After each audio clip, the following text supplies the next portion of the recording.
everybody. This is your girl, Millie in the City, host of Beyond Me, the show. And I am so excited today because I have none other, than author David Lloyd Marcus with me today. How are you, sir? I'm great. I'm fantastic. How are you? I am wonderful. How have you been surviving in this quarantine? I've been enjoying myself because I've been enjoying my babies. They've been home from school, so Okay. I get to spend a lot of time with family. I'm not one of the ones that have complained through quarantine. I didn't complain at all. It's all good to me to slow down for a little bit. So yeah, I said, hey, holler at me, give me a call. And you was like, yeah, I'm going to call you. And it's like 25 days late. No, I'm just kidding. There we go.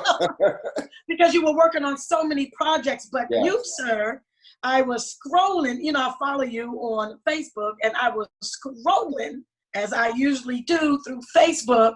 And I know you've been working on this project because you had been asking relationship questions. I used to do relationships. So I know I have something on the Singles Factory called it's called the Singles Factory on Facebook. I'm not into it as much, but to see you, brother, get into it was nice. Then you wrote a book, okay?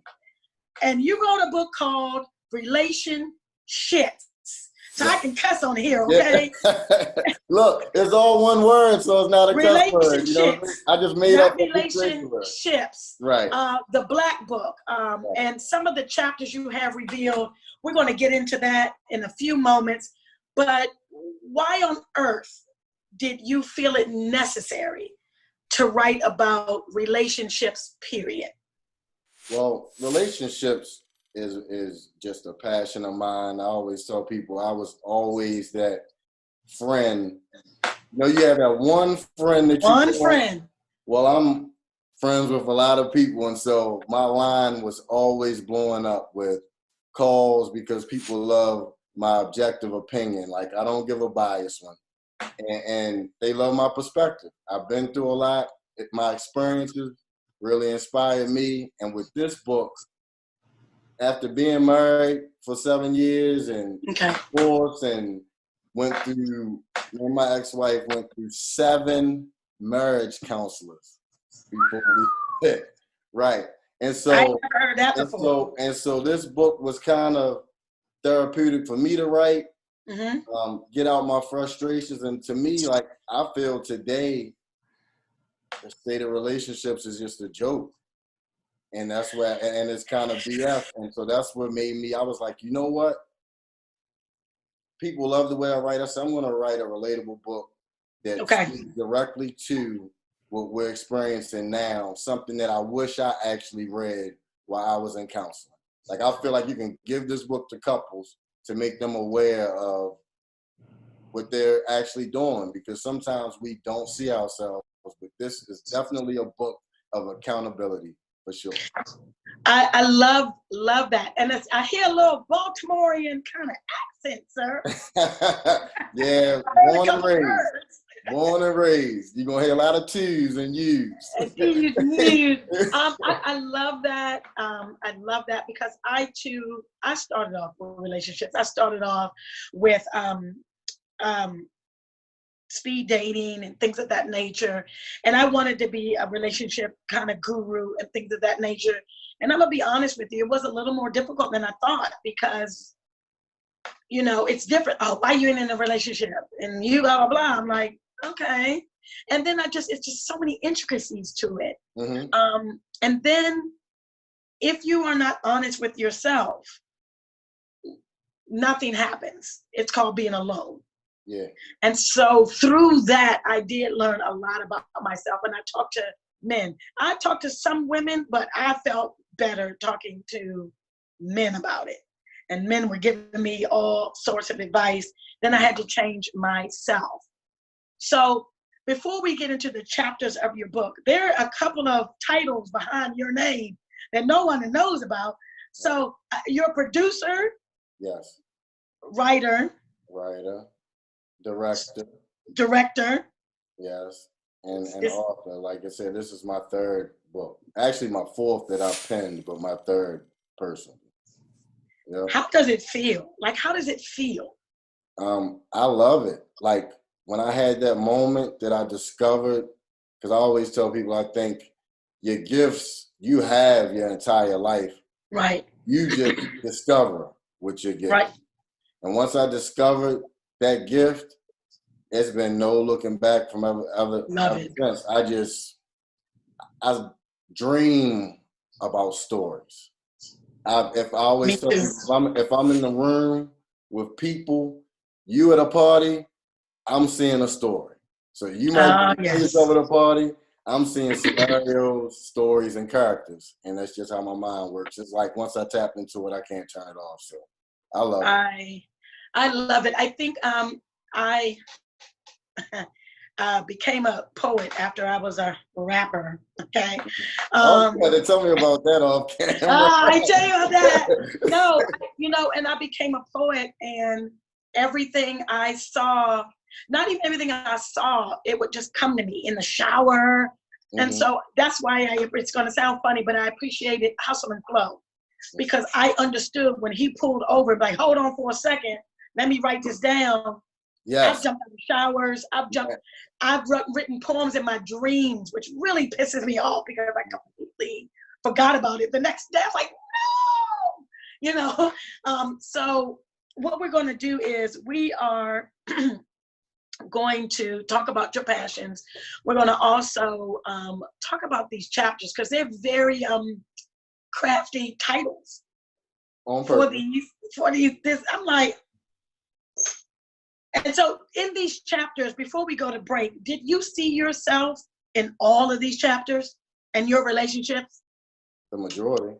Wow, that's huge. Yeah, of my experiences or what I've seen other people experience. But the majority, like I always tell people, this is my most vulnerable piece of work that I've written. Okay. So I show a lot of myself, and it's share a lot of, like I said, the good, the bad, and the ugly.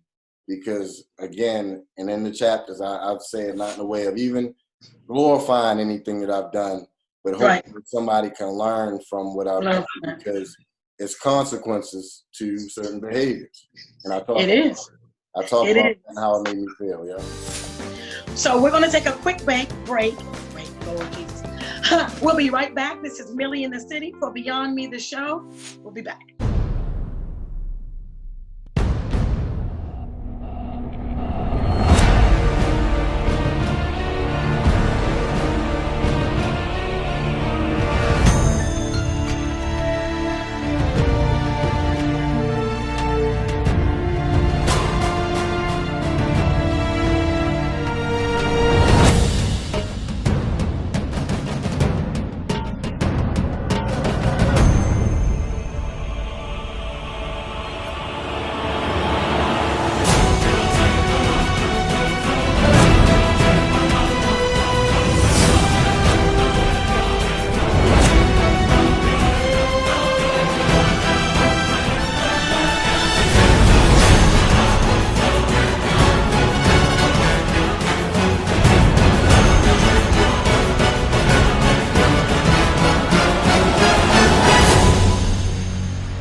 Welcome back, everyone. This is Millie in the City, your host of Beyond Me, the show. And it is just my honor and pleasure to have author David Lloyd Marcus on with me today, sir.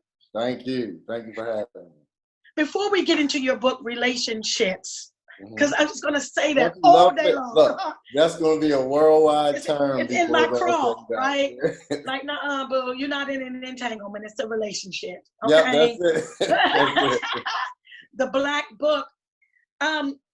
I thought of something, and like we were talking about, you just think, I'm always thinking, and this COVID has me thinking. Earlier, I thought last night, I thought before I knew I was going to interview you, I thought, geez, it's been an explosion, I think, of Black male authors. Okay. One, why do you think so? And two, how proud you must be again for that even little anecdote. I'm proud. I think a lot of it has to do with now it's not gatekeepers like it used to be. Because there's so many ways to publish. Like self-publishing is huge. Like traditional publishing is Yes. kind of going out the window now. And even some of your great stories that you hear about Right. was self-published first, like 50 Shades of Grey, all those. And because like I said, we have the outlets now and avenues to produce the same thing with filmmaking. YouTube, Amazon Prime, is nothing really stopping us from putting out our own work. So that's what I believe it is. Excellent. So you did say that you have gone through a lot of this. So this was your most vulnerable piece. How hard, because we know the Black man. I know the Black man. I got sons, got a boyfriend, got brothers. I got Vogel. I don't know if I've seen from my brothers, maybe one of them, my father, well, maybe now, but your boyfriend or whatever, being vulnerable. Mm-hmm. And this took a lot from you to be your most vulnerable. Can you just talk briefly about that? It took a lot. Not just straight up because it was vulnerable, because that's one of the things that I'm told from men and women, that I'm different. It is difficult. And I even talk about that in my first book, when you see men expressing themselves, but I'm not that guy. Okay. I'm very expressive. I talk. I'm sure you probably could tell in conversations that we had. Yes, we've had many. I don't really mind, and I know how to articulate my feelings. Like sometimes people don't really know how to express themselves, even with their feelings. The thing I think that I was kind of walking the line with was, again, still respecting my ex-wife with telling my truth. Okay, that's huge. Yeah, I didn't want to disrespect her, because we're in a good space. I don't want to disrespect her in any way, because just because I'm telling my story, I don't have to drag people that I've been in relationships with down with me telling my stories. It's not that kind of book, no. Right. And to be honest with you, that's admirable, because there's not a lot of respect going on at all. Mm-hmm. On relationship sides. We won't even talk about August Alsina. I digress. You know, I touched on it in the book, though. My God, he made a song about it. Yeah. They made me add a chapter, and I'm gonna just leave it at that. And you got a song about it. Now, I respected Rick Ross's verse. I get it. It probably took him about 15 minutes or less to do it, and I thought he was respectful of it. But now I can't. I love August Alsina. He done. Yeah, I couldn't get through the song for what you're talking about. When I started listening to it, I'm like, I don't even know. I heard the beginning, and I was like, that was enough. Now let me. Well, I heard it because I just want to hear Rick Ross and what was said, because they said that he talked about Jada, but he didn't. I appreciate his word usage. By saying he was jaded, blah blah. Okay, I get that. But even, and this is, I shouldn't say it, but I'm gonna say it anyway. So even if you had a chance to get it again, just say Will is out. I don't know what they do. Okay. Right. Now you're never ever get it. It's done. Like never. Yeah. Like ever. Ever. Yeah. I agree. All right. So, we'll get back to this book. When does this, the pre-orders and things of that nature, when does that come out? The pre-orders is available for pre-order now. Okay, for pre-order right now. Right now on Dr.Ouch.com. Dr. Ouch. Yeah. Please say that's not that man's last name. Go on. Dr. Ouch is my stage name or pen name or whatever you want to call it, because I say, I inject the truth in all of my work. It's an ouch, yeah. And so it might hurt a little bit. It might. So you have 23 chapters in this book. Yeah. Okay. And I know we don't have like a ton of time. I get that. I want to pick out the stuff. All of it says something to me. Let's just quickly, briefly talk about singleship. Can you define singleship? Singleship, to me, is two sides to singleship. Okay. All right. Because I talk in the book how people don't know how to be single. Okay. And they walk that fine line. There's a lot of people that are single, but holding people accountable or to standards like that in a relationship. Yes, I've and done it it. causes a lot of conflict because your relationship is not defined. It's like if you're single unless you have a title. And then there are also married folk that are married at home but single in the street. Right. So yeah, so singleship. I speak to both parties in that chapter. Yeah, about that. Okay. And so then you have so many chapters I loved. Oh my gosh. So are you compatible with your type? And I thought about that.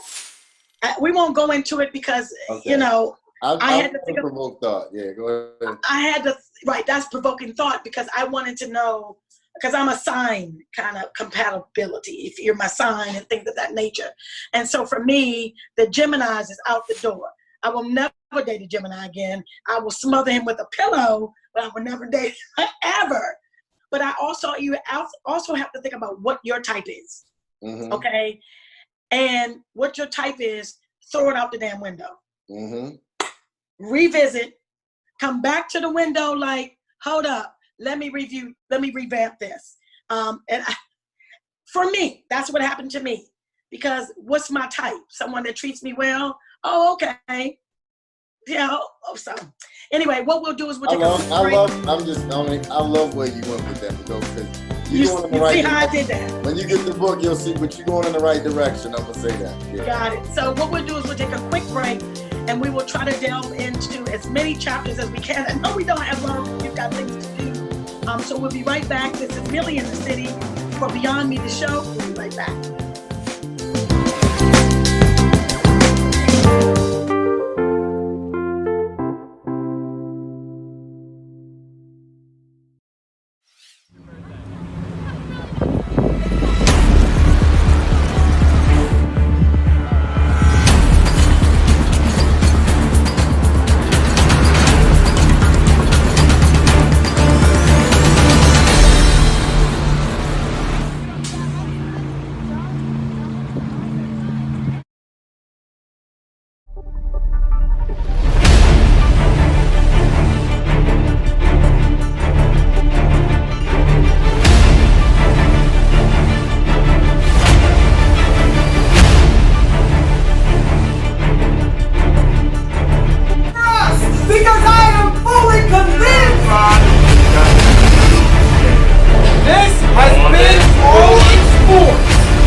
Author extraordinaire, okay?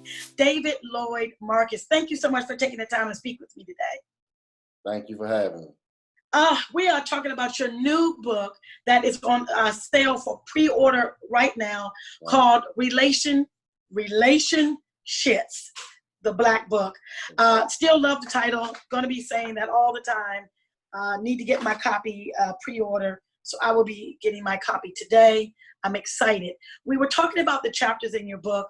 We talked a little bit about, are you compatible with your type in chapter 3? The title right there makes me think about my type and how I threw it out the window to currently be in a successful, in my opinion, relationship. Good. Tired of being by myself. Had to throw it out the window. You gotta be that. Yeah. A cheater's karma. Ooh, that chapter is going to touch some souls. It's going to touch some souls. Look, we ain't going to talk about it. What we're going to do is we ain't going to talk about it because I feel like I used to long time ago be a cheater. I get it. But the karma bit is a bitch, and I get that. So we're going to go on. You talk about transparency of core intentions. Yeah. So basically being honest and being just as honest you could possibly be with your core intentions. Right off the break. Because I think a lot of times we're not giving people a choice.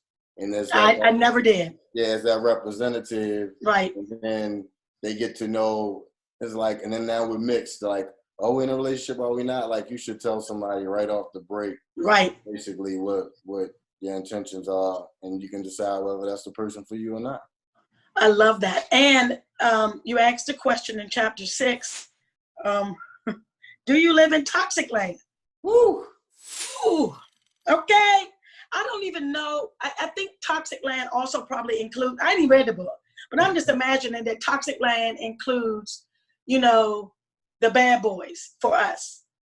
It is that, but it's a little deeper because in that chapter, I'm like, do you live? Because you might not know. You might have a lot of toxic behavior that's producing these results, these toxic relationships. Oh, okay.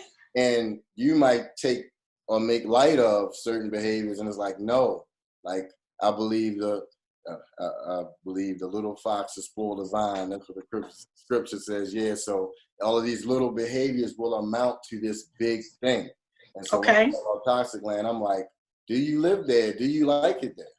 I live there. I don't, and I had someone say, you must like it. I'm like, no, I don't. And then maybe I do. Exactly. All right. So we're talking about, are you single and wasting time? Casual sex, pros and cons. Been there, done that. Won't get into it. Secret sex. You know what? Not touching that either. I've had some, never mind, not the point. I'm going to go back to August Alsina. No secret sex for me, okay? Right. Time is not on your side. And I think that's one thing a lot of people say is we have time. I, on the other hand, say, we ain't got a lot of time. Look around. Mm-hmm. Do you agree? Okay. So I think that this chapter called... And I got to touch that just so... Okay, go ahead. Know. Where I go in the time is not on your side chapter. Because every chapter, like you said, is a thought-provoking. I'm trying to make you think. With the titles, but I just it's a lot of people with many years under their belt and brag about it. And just talked about that. It's absolutely worthless. Literally just talked about that yesterday. Worthless. Yes, so I did. I go in on that. Yeah. It's about happiness and fulfillment, not time. But go ahead. Okay. So I know what the word fake happy means. I've been fake for a long time until I just stopped. So that chapter I already know is going to touch. People going to be like, Yeah. And with this book, I know you're hoping just for one person to say, that's it. Wow, that's me. Oh, God, thank God for this book. I'm so proud of you, sir. You just have no idea. So you have, I'm going to read you a little bit. Go ahead. Okay. Chapter 16, because I love chapter 15, baby mother, baby father, blame games. We won't talk about that, but we will talk about women beg for trouble they get into with men. We don't have a lot of time because I know you're busy. We're all busy. Briefly touch on why you would say that about us women. Because what I do, and that I'm very candid about my last 4 years of being single. Okay. And me being very honest, and the women that, like I said, being honest about core intentions. And then women, as time go on, had this picture of what they wanted us to be that I've never agreed to, never signed up for. Okay. And it's like, I just go into how a lot of times women walk into the fire. Yes, we do. And the building is burning right away. All the signs, but For some reason, I don't know if you think there's some gold in there that you could put that file out and change it. And they always like feel like they want to be a lot of times the exception. Like, I know he's saying this. Yeah, I'm gonna yes, be the sir. exception. And it's like, no. So that's why I go into the same way. I know that chapter I've got DM'd about so many times already.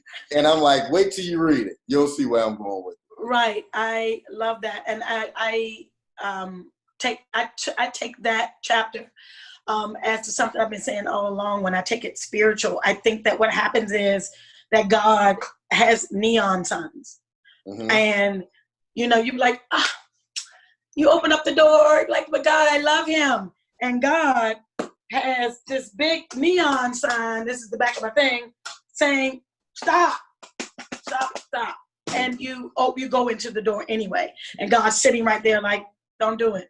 But sometimes it's even as blatant as the man saying his intentions. Right. And because I've told women, like, I've been in a season, especially this past year and a half, where I just know I don't have time to invest in a woman. And yes. I'm dedicated to my work.